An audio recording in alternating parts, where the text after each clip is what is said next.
O casamento é uma instituição divina. Deus constituiu o casamento para ser fundamentado em princípios. Princípios que costumo afirmar são princípios inegociáveis. Nesta mensagem, eu destaco o princípio da indissolubilidade. O casamento é para sempre. O casamento não pode ser diluído. Eu quero cumprimentar a todos os meus irmãos, minhas irmãs, com a paz do Senhor Jesus. Sejam todos muito bem-vindos ao nosso canal e nós hoje vamos ministrar uma palavra de Deus para abençoar a sua vida, o seu casamento, a sua família, a sua vida espiritual.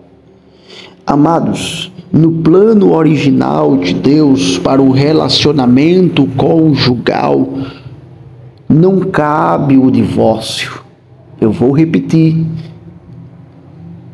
O casamento, na sua originalidade, no plano original de Deus para o casamento, não cabe o divórcio.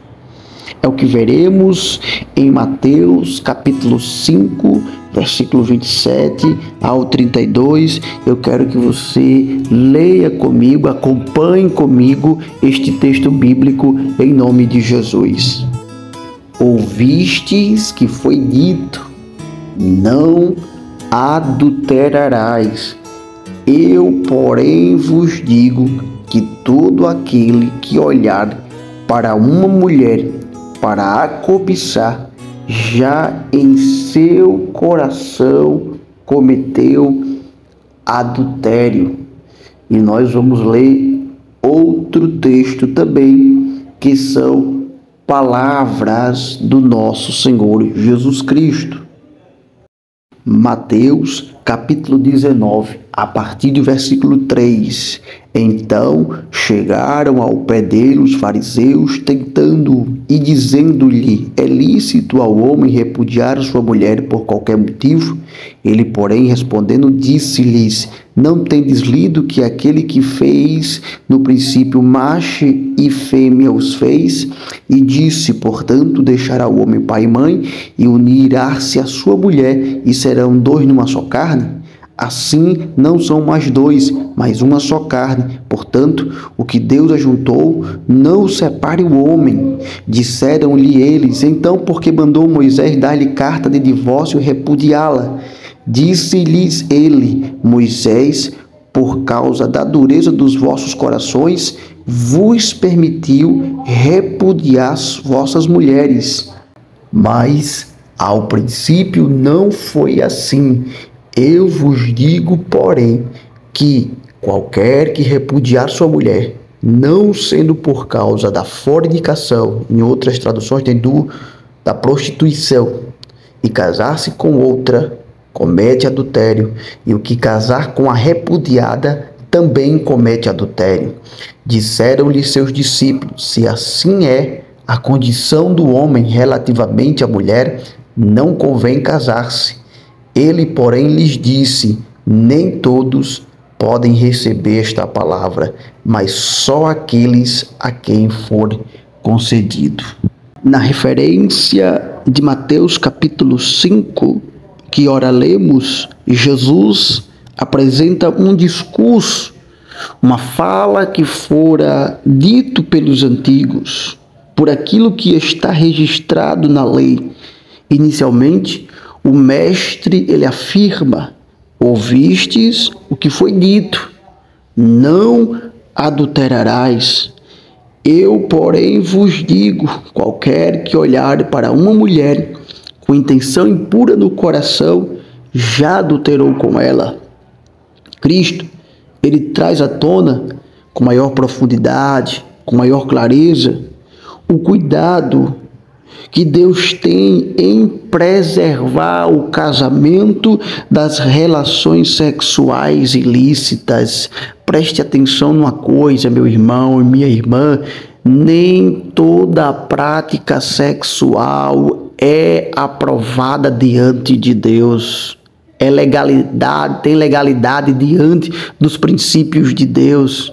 Não é porque ofertou um prazer, uma satisfação para ambos os envolvidos no ato sexual que quer dizer que tem aprovação de Deus, porque alguém enganosamente acredita que Deus fez o sexo para isso, para gerar prazer, mas que todo sexo que gera prazer tem legalidade diante do Senhor, e nem sempre é assim. Sim, o sexo, uma das suas funções é o prazer, mas nem toda relação sexual, só porque tem prazer, quer dizer que tem aprovação de Deus, porque existem práticas sexuais que são ilícitas diante do Senhor, por mais que sejam satisfatórias para a sua carne, para as suas paixões, para as suas concupiscências. Então tome cuidado.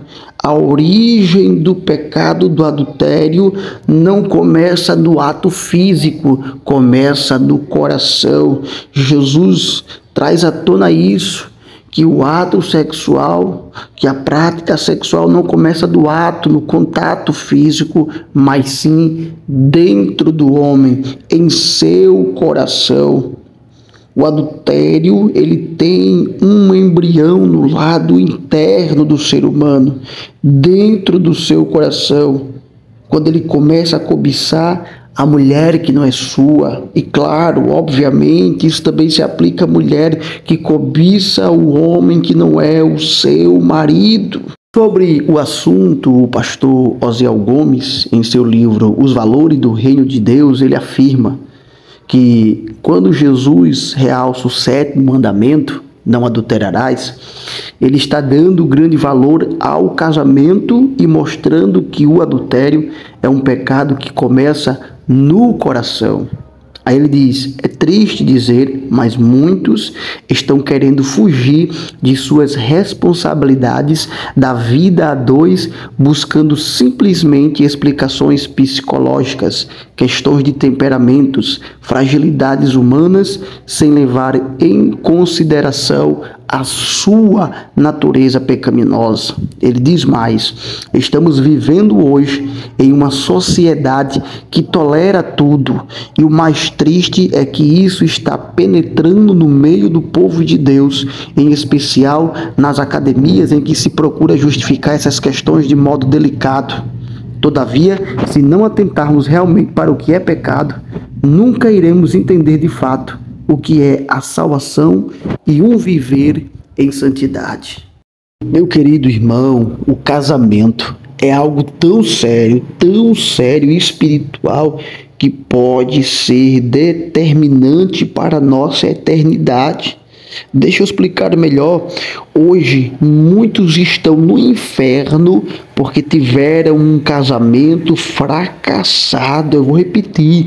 Muitos estão no inferno porque tiveram um casamento fracassado. Seja por uma esposa que não foi sábia e destruiu o seu lar, seja por um esposo que não buscou cuidar da sua esposa, da sua família. Sempre que pensar em divórcio, eu te desafio a ler Mateus 19.